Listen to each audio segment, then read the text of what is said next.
بسم الله الرحمن الرحيم وبه نستعين وصلى الله على النبي الكريم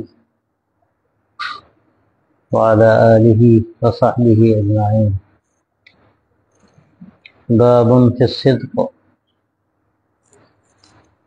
قال الله تعالى: أعوذ بالله من الشيطان الرجيم. يا أيها الذين آمنوا اتقوا الله وكونوا مع الصادقين. وقال تعالى: ما يلفظ من قول إلا لديه رقيب عتيد. وقال تعالى: إن السمع والبصر والفؤاد كل أولئك كان عنه مسؤولا.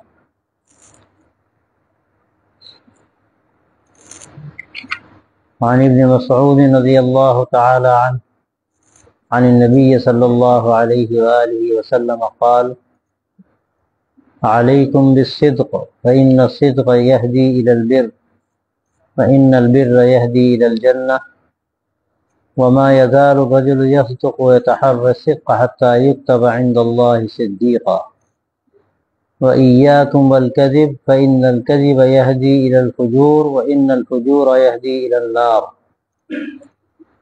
وما يزال الرجل يكذب ويتحرى الكذب حتى يكتب عند الله كذابا. متفق علیہ. یہ باب ہے صدق کا، یعنی سچائی کا. سچائی اور صدق عام طور سے اردو میں اس کا جو استعمال ہوتا ہے تو جو زبان کی سچائی ہے اس کے لیے اس کا استعمال ہوتا ہے. یعنی جس کو ہم اردو میں جھوٹ کہتے ہیں تو وہی جھوٹ نہ بولو، جو بات کہتے ہو سچی بات کہو، یعنی واقعے کے مطابق کہو، واقعے کے خلاف مت کہو. لیکن یہ ایک بہت وسیع لفظ ہے اور اس کا استعمال قرآن و حدیث میں جو ہوا ہے وہ صرف زبان کی سچائی کے لیے نہیں ہوا ہے بلکہ مطلق سچائی کے لیے ہوا ہے. اس کو اگر ہم صدق ہی کہیں تو اچھا ہے، اس لیے کہ ہم جگہ سچائی سے اس کا ترجمہ کریں گے تو اس کا ایک محدود مفہوم ہمارے سامنے آئے گا. تو یہ جو صدق کا لفظ ہے یہ زبان کی سچائی کے لیے بھی استعمال ہوتا ہے، دل کی سچائی کے لیے بھی استعمال ہوتا ہے، دماغ کی سچائی کے لیے بھی استعمال ہوتا ہے، عمل کی سچائی کے لیے بھی استعمال ہوتا ہے. اور ساری چیزیں جب واقعے کے مطابق ہوں تو یہ سچائی ہے، اور اگر واقعے کے خلاف ہے تو یہ پھر جھوٹ ہے، پھر وہ سچائی نہیں ہے. اللہ تبارک و تعالیٰ فرماتا ہے: فَلَوْ صَدَقُوا اللَّهَ لَكَانَ خَيْرًا لَهُمْ، کہ اگر وہ اللہ سے سچے رہیں تو ان کے حق میں بہتر. اب اللہ سے سچا رہنا کیا ہے؟ اللہ سے آدمی کیا بات کرے گا، بولے گا، سچ کہے گا، جھوٹ کہے گا؟ ظاہر ہے ایسا ممکن نہیں. لیکن اس کی جو زندگی ہے اللہ تبارک و تعالیٰ کے سامنے اس زندگی کو کیسے گزار رہا ہے وہ اگر وہ اللہ سے جو وعدہ اس نے کیا ہے اس کو پورا کر رہا ہے، اپنے اعمال میں وہ سچا ہے، وہ کام جو کرتا ہے اللہ کے لیے کرتا ہے، وہ دکھاوے کے لیے نہیں کرتا. اگر وہ دکھاوے کے لیے کرتا ہے تو یہ اللہ کے ساتھ کہاں سچائی ہے؟ تو یہ زندگی کا رخ اگر اس کا درست ہے اور اس کی نیت بھی درست ہے تو یہ سچائی ہے، اور اگر اس سے ہٹ کر ہے تو یہ سچائی کے خلاف. تو اس میں بہت وسعت ہے کہ آدمی ہر لحاظ سے سچائی کو اختیار کرے، اور جب اس کی یہ سچائی مکمل ہوتی ہے قول میں، عمل میں، نیت میں، اندرون میں، ظاہر میں، تو اللہ تبارک و تعالیٰ اس کو مقام صدیقیت پر فائز کرتے ہیں جب ہر لحاظ سے سچائی ہو۔ اور افسوس کی بات یہ ہے کہ آج کے سماج میں لوگوں کے ذہن و دماغ میں اس کی اہمیت نہیں ہے، یہاں تک کہ جو لوگ دیندار ہیں، دینداروں میں بھی کہیں نہ کہیں لوگ ڈنڈی مارتے ہیں، واقعے کے خلاف بات کہتے ہیں، اور اس کو دین کے خلاف نہیں سمجھتے، دین کے خلاف اس کو نہیں سمجھتے، بلکہ کہیں کہیں تو وہ دین کے لیے جھوٹ بولنا درست سمجھتے ہیں، حالانکہ یہ بات صحیح نہیں۔ دین کے لیے جھوٹ بولنے کی کوئی ضرورت نہیں، اللہ بھی غنی اور اللہ کا دین بھی غنی، کوئی اس کو ضرورت ایسے کام کی نہیں ہے کہ جو خلاف واقعہ ہو اور شریعت میں اس کی اجازت نہ ہو۔ ایک ذہنوں میں بات یہ ہے کہ آدمی جو وسائل اختیار کرتا ہے تبلیغ دین کے اور اعلاء کلمت اللہ کے، ان وسائل میں لوگ یہ سمجھتے ہیں کہ اگر کچھ ہیر پھیر کیا جائے، کچھ سچ اور جھوٹ ہو تو اس میں کیا حرج ہے، ہم اللہ کے دین کے لیے ایسا کر رہے ہیں۔ یہ ایک بہت بڑی غلط فہمی ہے۔ ہمیں جو طریقہ اختیار کرنا ہے وہ طریقہ بھی درست ہونا چاہیے۔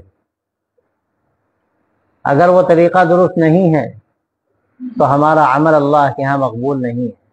ہماری نیت بھی درست ہو لیکن اس کے ساتھ ساتھ طریقہ بھی درست ہو۔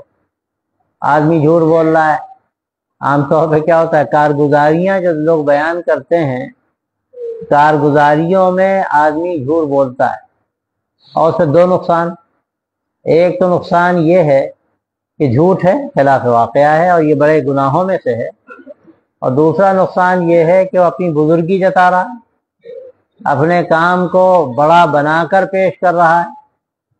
تو یہ بھی معمولی گناہ نہیں بلکہ یہ تو بعض مرتبہ اس سے بڑا گناہ ہے، اس لیے کہ ظاہر ہے بڑائی کا مظاہرہ کر رہا ہے، اپنی بزرگی جتا رہا ہے، اور ہر میدان میں ایسا ہوتا ہے۔ ایک دعوت کا کام کرنے والا ہے تو وہ اپنے میدان میں کرے گا، پیام انسانیت کے کام کرنے والے ہیں وہ اپنے میدان میں کریں گے، بزرگ جو اپنے آپ کو سمجھتے ہیں اور اپنی بزرگی کا ڈھنڈورا پیٹنا چاہتے ہیں وہ اپنے میدان میں بہت طاق نظر آتے ہیں۔ ان چیزوں میں الٹی سیدھی باتیں، جھوٹ اور جھوٹے خواب، ایسی باتیں کہ جس سے ان کی کہیں نہ کہیں کچھ کرامت ثابت ہو جائے، تو یہ اللہ تبارک و تعالیٰ کے ہاں انتہائی ناپسندیدہ اعمال ہیں۔ دین کے اشاعت کے لیے اور اعلاء کلمت اللہ کے لیے آپ کو جھوٹ کا سہارا لینے کی کیا ضرورت ہے؟ اللہ کی ذات بھی غنی ہے اور دین بھی غنی ہے۔ تو اس میں بہت زیادہ احتیاط کی ضرورت ہے، اور اس میں ہم سے بہت بے احتیاطی ہوتی ہے۔ جھوٹ کی نوعیتیں الگ الگ ہوتی ہیں، ایک آدمی چھوٹا سا جھوٹ بولتا ہے، ایک آدمی بہت بنا کے بولتا ہے، ایک آدمی اور اس کو مرصع کرتا ہے، لیکن جھوٹ سب کہیں نہ کہیں جھوٹ بولتے ہیں، جھوٹی بات زبان سے نکالتے ہیں۔ اور پھر اگر عمل دیکھا جائے تو عمل میں سچائی کتنے لوگوں کے اندر ہوتی؟ عام طور پر کہیں نہ کہیں کھوٹ ہوتا ہے۔ بھائی سونا اگر کھرا ہے تو سچا ہے، اور اگر سونے میں کھوٹ ہے تو جھوٹا ہے۔ ایسے ہی انسان کے جو اعمال ہیں، اگر وہ اعمال خالص ہیں تو سچے ہیں، اور اگر اعمال کے اندر خلوص نہیں ہے تو وہ اعمال جھوٹے ہیں، وہ اعمال سچے نہیں ہیں۔ کتنے ہی بڑے بڑے عمل آدمی کر رہا ہے، لیکن اللہ کے سامنے کیا وہ حقیقت کو چھپا سکتا ہے؟ وہ عمل کیوں کر رہا ہے؟ اس کے کرنے کا عمل مقصد کیا ہے؟ اگر وہ اللہ کو راضی کرنے کے لیے کر رہا ہے، اللہ کے حکم کے مطابق کر رہا ہے، اور صحیح ترتیب و نظام کے مطابق کر رہا ہے تو ٹھیک ہے، اللہ کے مقبول ہے، یہ سچائی ہے۔ یعنی مطابق واقعہ ہونا یہ سچائی ہے۔ تو مطابق واقعہ جو کام آپ کر رہے ہیں کس چیز کے مطابق ہو؟ وہ اللہ کے رسول صلی اللہ علیہ وسلم کے بتائے ہوئے طریقے کے مطابق ہو، وہ عمل بھی مطابق ہو، اور اس کے سارے جو لوازمات ہیں وہ لوازمات بھی اس کے مطابق ہوں۔ آپ کسی اچھے عمل کی دعوت دے رہے ہیں تو آپ کی دعوت بھی اس کے مطابق ہو، آپ کہیں اس کا تذکرہ کر رہے ہیں تو تذکرہ کرنا بھی اس کے مطابق ہو، اس میں ہیر پھیر نہ کیجیے۔ عام طور پر یہی ہوتا ہے، اس کے نتیجے میں پھر بے برکتی پیدا ہو جاتی ہے۔ تو اپنی زبان کو خاص طور سے قابو میں کرنا اور پھر اپنے عمل کا جائزہ لینا، یہ دونوں چیزیں اس میں شامل۔ اور پھر صرف نیت بھی کہلاتی، آدمی جو نیت کر رہا ہے اس میں کس حد تک سچا ہے وہ، اللہ تبارک و تعالیٰ تو دلوں کا حال جانتا ہے، اللہ سے وہ کیا چھپائے گا، کتنا عمل وہ اللہ کے لیے ہے اور کتنا وہ عمل غیروں کے لیے، دوسروں کے لیے۔ عام طور سے آدمی کوئی کام کرتا ہے اللہ کی رضا کے لیے کرتا ہے، لیکن پھر آگے چل کر اس میں طرح طرح کے مسائل پیدا ہو جاتے ہیں، نیت میں فطور پیدا ہو جاتا ہے۔ یہ نیت جو ہے اس کا استحضار تو مستقل رہنے کی ضرورت ہے، اور کہیں بھی اگر یہ دماغ میں بات آئی کہ بھئی اس کا فلاں فائدہ بھی ہے تو وہاں اس کا معاملہ بگڑا، اور پھر اگر وہ چیز بڑھی تو بگڑتا چلا جائے گا۔ تو ہمیشہ اپنا جائزہ لینا چاہیے کہ کیا اس کی نیت کے اندر خلوص ہے، اس کی نیت کے اندر سچائی ہے، یا یہ کہ اس میں ہیر پیر ہے۔ تو یہ جو باب صدق کا ہے بڑا اہم باب ہے، اور یہ پہلی جو آیت یہاں پر درج کی گئی ہے اس میں اللہ تبارک و تعالی یہ بات فرماتے ہیں کہ ایمان والو اللہ سے ڈرو۔ تقوی کا ذکر تو ہر جگہ ہے، بار بار تقوی کا ذکر ہے، اور تقوی کہتے ہیں اللہ کا لحاظ، یہ دھیان کہ کہیں ہم سے کچھ گڑبڑ نہ ہو جائے۔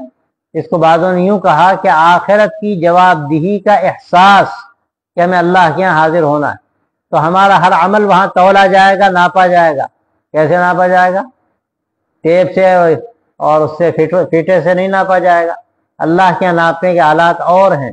یعنی صرف اس کا ظاہر عمل کا نہیں دیکھا جائے گا، بلکہ اس عمل کے اندرون کو بھی دیکھا جائے گا کہ وہ کس مقصد کے خاطر کیا گیا۔ اللہ کے یہاں بالکل ہر چیز جچی تلی ہے۔ تو یہ تقوی ہے کہ آدمی ہر عمل کرے سوچ سمجھ کر کرے، ہم غلط تو نہیں کر رہے ہیں، کہیں اللہ ہم سے ناراض تو نہیں ہوگا، نہیں جانتا تو جاننے والوں سے معلوم کر کے کرے۔ پہلی بات تو یہ ہے۔ اور دوسری بات جو فرمائی وَكُونُوا مَعَ الصَّادِقِينَ، بڑی اہم بات کہ دیکھو سچوں کے ساتھ رہو۔ کس کے ساتھ رہو؟ سچوں کے ساتھ رہو۔ اب کونوا مع الصادقین میں غور کرنے کی بات یہ ہے کہ اللہ تبارک و تعالیٰ ایک بات تو فرمانا چاہتے ہیں کہ دیکھو صحبت اختیار کرو، اچھی صحبت اختیار کرو، اچھے لوگوں کے ساتھ رہو۔ اچھے لوگوں کے ساتھ رہو گے تو اچھے بنو گے، اور برے لوگوں کے ساتھ رہو گے تو برے بنو گے۔ اور یہ صحبت جتنی طویل ہوگی اتنا ہی خیر کا رنگ تمہارے اوپر چڑھے گا، نیکی کا رنگ تمہارے اوپر چڑھے گا اور پختہ ہوگا، اور جتنی مختصر ہوگی وہ تمہاری صلاحیت پر ہے۔ اس مختصر صحبت سے تمہیں کیا ملے گا؟ عام طور پر آج جو طبائع ہیں، ہماری طبیعتیں ہیں، ان طبیعتوں میں اتنا نقص پیدا ہو گیا ہے کہ اس نقص کی وجہ سے تھوڑی دیر کا تعلق اور تھوڑی دیر کی صحبت کام نہیں دیتی۔ بہت بار مرتبہ طویل صحبت اٹھانی پڑتی اور بار بار صحبت اٹھانی پڑتی، اس کے بعد حقائق کھلتے ہیں۔ اللہ تبارک و تعالیٰ پھر دل کے رخ کو درست فرماتے ہیں اور دل بدلتا ہے، اور آدمی تھوڑی دیر کے لیے بیٹھا چلا گیا، تھوڑی دیر کے لیے آیا چلا گیا، کبھی کبھی اس سے بات بنتی نہیں، اللہ کے طبائع بہت اعلیٰ قسم کے ہوں، طبیعت بہت اعلیٰ درجے کی ہو، جو آج کل تقریباً ناپید ہے۔ وجہ کیا ہے؟ وجہ یہ ہے کہ آدمی حرام کھاتا ہے، حرام نہیں کھاتا تو مشتبہ کھاتا ہے، اور کہیں نہ کہیں یہ ہوتا ہی ہے، اپنے دوستوں کے یہاں کھاتا ہے، اور نہ جانے کہاں کہاں ہوٹلوں میں جا کر بیٹھ کر کھاتا ہے، وہاں کیا چیزیں ہوتی ہیں اور کیا کیا اس میں ملاوٹیں ہوتی ہیں، اور کتنا پاک اور حلال و طیب مال ہوتا ہے۔ تو ایسی صورتحال میں کہاں سے طبیعت میں لطافت پیدا ہوگی؟ ہمارے طبائع تو ایسے کثیف ہو گئے ہیں اور اس پر ایسا زنگ چڑھ گیا ہے، یوں کہہ لیجیے کالک اس کا کھد گئی ہے کہ اس پر پہلے مرحلہ اس کو صاف کرنے کا ہے، اور جتنی زیادہ یہ کالک ہوگی اتنا ہی زیادہ تو محنت کرنی پڑے گی۔ آپ دیکھیے، جب دیکھیے آپ نے چولہے پہ چڑھائی اور چولہا بھی لکڑی کا، تو وہ دیکھی کا حال کیا ہوتا ہے؟ سیاہ ہو جاتی، اب اس کو رگڑنا پڑتا ہے۔ آپ نے گیس کے چولہے پہ چڑھائی، لکڑی کا چولہا نہیں ہے تو ٹھیک ہے، دھوئیں سے بچ گئی وہ، لیکن آج ہم لوگ کہاں دھوئیں سے بچیں؟ حدیث میں آتا ہے ایک زمانہ ایسا آئے گا کہ کوئی سوز سے نہیں بچے گا، اور اگر بچ بھی گیا تو اس کے غبار سے اور اس کے دھوئیں سے نہیں بچے گا۔ سود کا دھواں دل کو کالا کرے گا، اور کر رہا ہے۔ ایسی صورت میں ہماری زندگی کیسے درست ہوگی؟ یہ 2-4 دن کا مسئلہ نہیں، گھنٹوں 2 گھنٹوں کا مسئلہ نہیں، بلکہ بار بار غور کرنے کی ضرورت ہے کہ ہم کس رخ کی طرف جا رہے ہیں۔ یہ تجدید ایمان کا مسئلہ ہے۔ حضرات صحابہ رضی اللہ عنہم سے بڑا کون ہوگا؟ لیکن ان کا حال یہ تھا کہ بیچ بیچ میں آ کر بیٹھتے تھے اور فرماتے تھے آؤ بھائی اپنا ایمان تازہ کر لیں، آؤ بھائی اپنا ایمان تازہ کر لیں۔ دیکھیے ہوتا کیا ہے، جتنا زیادہ دھول دھکڑ ہو اتنا ہی زیادہ آدمی جہاں بھی رہ رہا ہے کیسے ہی اسے اچھا مکان بنایا، ایک کھڑکیاں کھلی ہوئی ہیں تو نتیجہ نکلے گا ہر کچھ دیر کے بعد بیڈ پر گرد جم جائے گی، میز پر گرد جم جائے گی اور بار بار صفائی کرنی پڑے گی۔ دن میں آج 4 دفعہ کی ہے، میں نے دیکھا سڑکوں کے کنارے جو لوگ رہتے ہیں، اور پہلے زمانے میں ایسی ویسی ہوتا نہیں تھا، کھڑکیاں کھلی ہوئی ہیں تو وہاں کا جو غبار ہے اور دھواں ہے گاڑیوں کا اتنا زیادہ گھروں میں آتا ہے کہ لوگوں نے بتایا کہ 5 مرتبہ صفائی کرنی پڑتی۔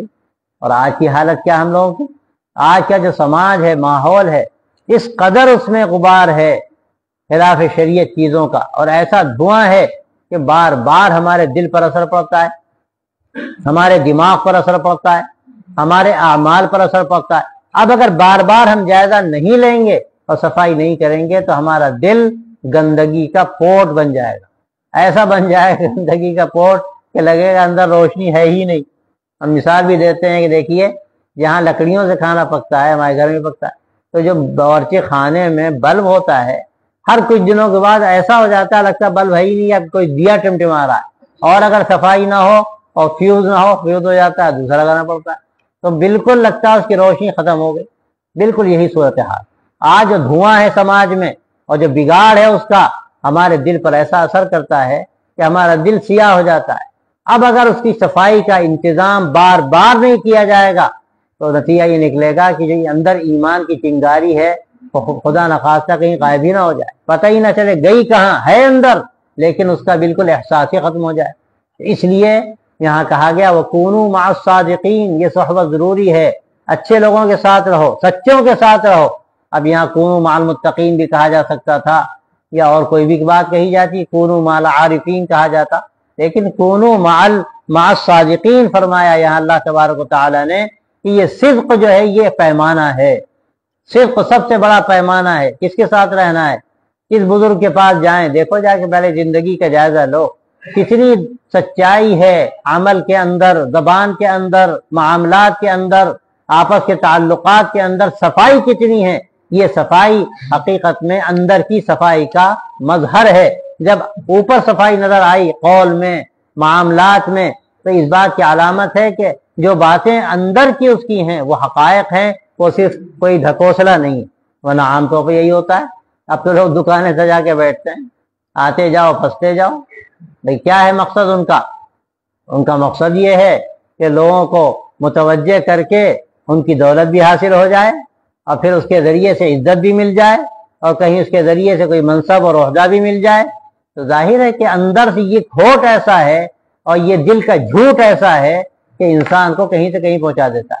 اور بعض مرتبہ حیرت ہوتی ہے کہ دیکھنے میں آدمی دھوکہ واقعی کھا جائے، ایسی ظاہری طور پر دینداری نظر آتی ہے، اور ایسی باتوں کا ایسا سلیقہ، دیکھیں یاد رکھیے باتوں کا سلیقہ یہ کوئی ایسی چیز نہیں ہے کہ آدمی اس سے متاثر ہو جائے جس سے عام طور پر آدمی متاثر ہو جاتا ہے، لیکن یہ تأثر کی بات اصلاً نہیں ہے۔ حدیثوں میں بعض جگہ تو بڑے سخت الفاظ آئے ہیں کہ اللہ ایسے لوگوں کو پسند ہی نہیں کرتا جو باتوں کو بنا کر کہتے ہیں اور ہونٹوں کو مختلف زاویوں سے ادھر ادھر کر کے اپنی باتوں کو بناتے ہیں اور الفاظ کو نکالتے ہیں۔ روایتوں میں اس کے الفاظ بھی آتے ہیں، المتفیحقون وغیرہ کے الفاظ ہیں کہ جو بات بنانے کے لیے طرح طرح کی شکلیں اختیار کرتے ہیں۔ یہ کوئی پسندیدہ چیز نہیں ہے، اور یہاں تک ہوتا ہے کہ وہ اپنی بات کے اندر وزن پیدا کرنے کے لیے آواز کو بھی ذرا سا ایسا بناتے ہیں جیسے رونے والی آواز ہو، اور پھر آگے بڑھتے ہیں تو رونا شروع بھی کر دیتے ہیں۔ یہ سب چیزیں کچھ نہیں، یہ اچھی طرح سمجھ لیجیے، اس میں آدمی بہت دھوکے میں پڑتا ہے۔ اصل چیز کیا ہے، ہماری زندگی کیسی، ہمارے معاملات کیسے ہیں، ہمارے آپس کے روابط کیسے ہیں، اور ہماری زبان کیسی ہے، کتنا سچ اور کتنا جھوٹ ہے اس میں، اور کتنا اس کے اندر مبالغہ ہے۔ قرآن مجید ہمیں سکھاتا ہے کہ پہلے دیکھو پرکھو کہ جس کے ساتھ تم رہنے کے لیے گئے اس کی صورتحال کیا ہے۔ سب سے بڑی چیز سچائی ہے۔ یہ سچائی اگر ہے، زبان کی سچائی، عمل کی سچائی، معاملات کی سچائی اور صفائی، یہ چیز اصل معیار ہے۔ اسی سے آدمی پہچانا جائے گا، اسی سے آدمی پہچانا جائے گا، ورنہ حال تو یہ ہو رہا ایسے ایسے پیر پیدا ہو گئے جو اللہ میاں سے مسافہ کرا دیں، اللہ کے نبی صلی اللہ علیہ وسلم سے کہتے ہیں مسافہ کرا دیں گے، ایسے واقعات پیش آئیں اور لوگ دھوکہ بھی کھاتے ہیں۔ یہ تو بالکل وہی ہے جو باطنیوں کی جنت تھی، وہ کہتے تھے کہ دیکھو ہماری بات مانو، ہم تمہیں جنت میں داخل کر دیں گے۔ اب بیچارے سادہ لوگ کیا جانے، انہوں نے خوبصورت باغات لگائے تھے اور اس میں بڑی پیاریاں اور فوارے اور نہ جانے کیا کیا تھا، اور ایک چور دروازہ رکھا تھا، پٹی باندھتے تھے آنکھ پر اور چپکے سے اس باغ میں داخل کر دیتے تھے کہ دیکھو جنت میں پہنچ گئے، یہ دنیا کی جنت میں ہم نے پہنچا دیا، اور جو یہاں پہنچ گیا اس کو آخرت کی جنت تو مل ہی جائے گی، جو یہاں پہنچ گیا اس کو آخرت کی جنت مل ہی جائے گی۔ یہ ایسے ایسے فراڈ کی شکلیں ہوتی ہیں کہ اللہ تعالیٰ معاف کرے۔ اور عام طور پر بیچارے جو سادہ لوگ ہوتے ہیں اور چاہتے ہیں بھائی دین سیکھیں، وہی سمجھتے نہیں کہ ہم کہاں پھنس رہے ہیں۔ آپ دیکھیے دنیا میں کیا ہوتا ہے، جو آج کل جھولا چھاپ ڈاکٹر ہوتے ہیں وہ بھی تو تماشے کرتے ہیں، اپنے کو بہت بتاتے ہیں کہ بڑے ماہر ہیں فلاں مرض کے، اور وہ ایسی دوائیں دیتے ہیں کہ آدمی کو ہلاک کر دیتے ہیں۔ تو جیسے یہ لوگ ہوتے ہیں ویسے ادھر بھی ہوتے ہیں، یہ اطباء جسمانی ہیں اور یہ اطباء روحانی ہیں، یہ اپنی ترتیب چلاتے ہیں، وہ اپنی ترتیب چلاتے ہیں، یہ بھی جھوٹے نظام پر چل رہے ہیں، وہ بھی جھوٹے نظام پہ چل رہے ہیں۔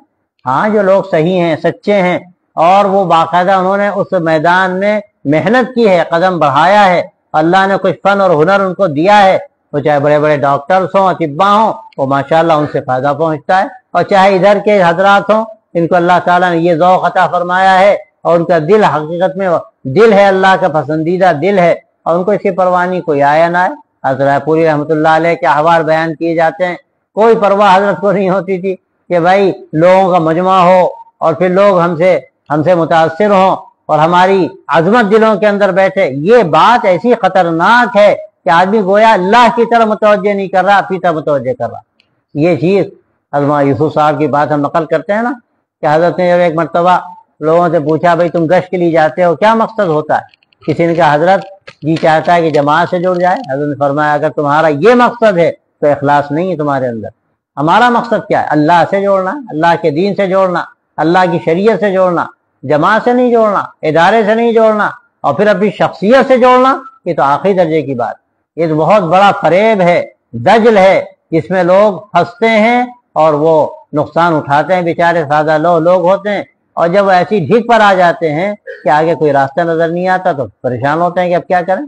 اس لیے یہاں پر جو بات فرمائی وہ یہ کہ ایمان والو اللہ کا ڈر پیدا کرو، وَكُونُوا مَعَ الصَّادِقِينَ، اور سچوں کے ساتھ رہو۔ اور دوسری آیت میں فرمایا کہ ان السمع والبصر والفؤاد كل اولئک كان عنه مسؤولا، اللہ تبارک و تعالیٰ کے ہاں کان ہو، آنکھ ہو، دل ہو، سب کے بارے میں سوال ہوگا۔ اب یہ یہاں پر صرف کے باب میں جو آیت نقل کی گئی ہے وہ اس لیے کہ آدمی دیکھ لے کان اس کا اور اس کا دل اور اس کی آنکھیں کہیں ایسا تو نہیں ہے کہ وہ غلط رخ کی طرف جا رہے ہیں۔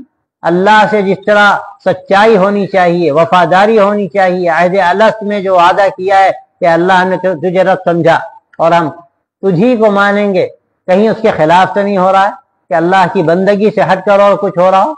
تو یہ جتنے بھی اعضاء ہیں کل قیامت میں اللہ تبارک و تعالیٰ ان سب سے سوال کرے، ان سب کے بارے میں پوچھا جائے گا۔ آنکھ کا استعمال کیسے ہوا، دل کا استعمال کیسے ہوا، کان کا استعمال کیسے ہوا، کہیں غلط بات نہیں سنی گئی، کہیں غلط بات کہی تو نہیں گئی، کہیں غلط بات سوچی تو نہیں گئی۔ اس میں اگر آپ غور کریں 10 باتیں آ جاتی۔